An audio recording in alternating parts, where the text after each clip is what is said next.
E aí, gurizada, tudo bem? Bem-vindos ao Primeiramente, o programa de cinema da TV Faixa.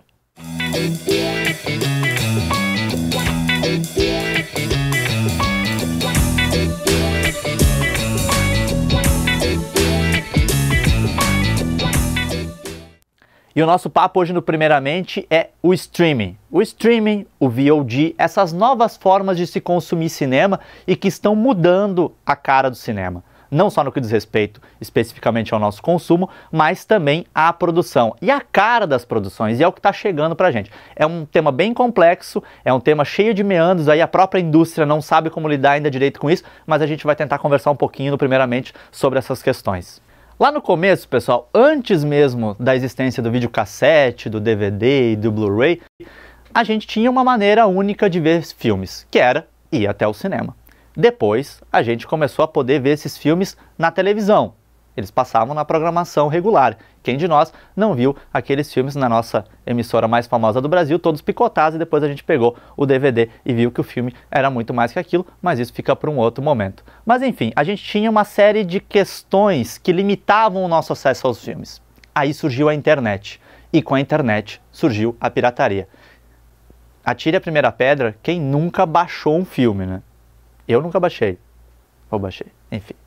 E a indústria de cinema não ia ficar de pés e mãos atados enquanto as pessoas continuavam a consumir cinema de maneira gratuita nas suas casas. Então, eles criaram todo um sistema muito próximo disso, mas agora monetarizando, capitalizando em cima disso, que são os VODs e os sistemas de streaming, sendo destes o mais famoso a Netflix, né?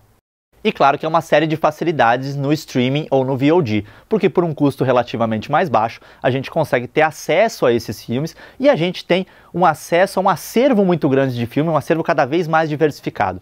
Não só, e isso também está influenciando a indústria, mas o fato de empresas como a Amazon, como a própria Netflix, estarem investindo bastante na produção de conteúdo original, seja de séries de TV, que é a grande febre aí do audiovisual, ou de filmes originais, que tem cada vez mais ganhado prêmios e ganhado protagonismo na indústria.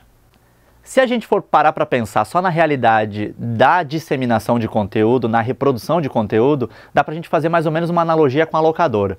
Antes, as locadoras tinham uma dificuldade de espaço, ou seja, eu tinha lá o lançamento do meu Homem-Aranha e tinha o lançamento de um filme menor. Eu comprava 30 DVDs, 30 Blu-rays do Homem-Aranha e 2 ou 3 desse meu lançamento menor, porque eu sabia que as pessoas iriam consumir mais o Homem-Aranha e eu acabava negligenciando um pouco esse lançamento, digamos, menor.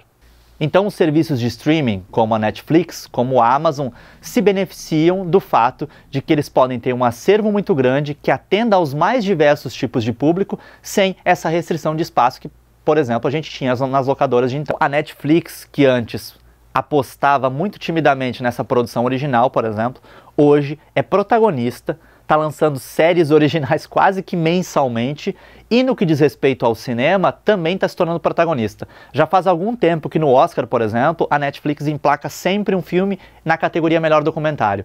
E agora essa realidade parece ter chegado definitivamente também na seara da ficção. Para vocês terem uma ideia do que eu estou dizendo, este ano, por exemplo, o Festival de Sundance foi vencido por uma produção original da Netflix, que logo após ter vencido esse prêmio, já estava lá disponível para o mundo inteiro.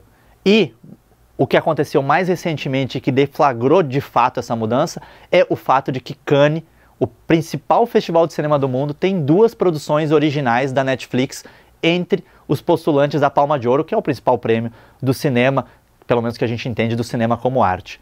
Inclusive, isso já gerou protestos em alguns sindicatos de exibidores na França que acham que o Festival de Cannes não deveria colocar o streaming em pé de igualdade com os cinemas. Mas se a gente for parar para pensar, se a gente for voltar o nosso olhar para Hollywood, que é quem dita as tendências, lá os grandes estúdios já fazem um movimento pesado para diminuir a janela de exibição do cinema para o streaming em até 45 dias. Claro que para diminuir a pirataria, para a gente consumir os filmes deles em casa, mas pagando, né?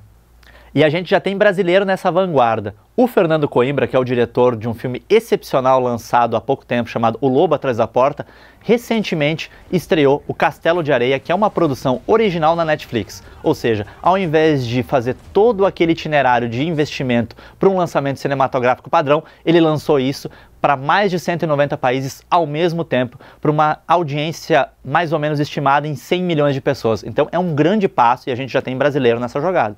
E para quem duvidava desse potencial, a gente teve recentemente a Netflix divulgando que vai ser a produtora do novo filme do Martin Scorsese, o The Irishman, que é um filme bastante aguardado, que anteriormente ia ser financiado pela Paramount, tá com um budget aí de quase 100 milhões de dólares, de mais de 100 milhões de dólares até, e a Netflix abraçou esse projeto, então a gente vai ter filme do Martin Scorsese como produção original na Netflix. Quer um sinal mais evidente de que a indústria está se modificando completamente?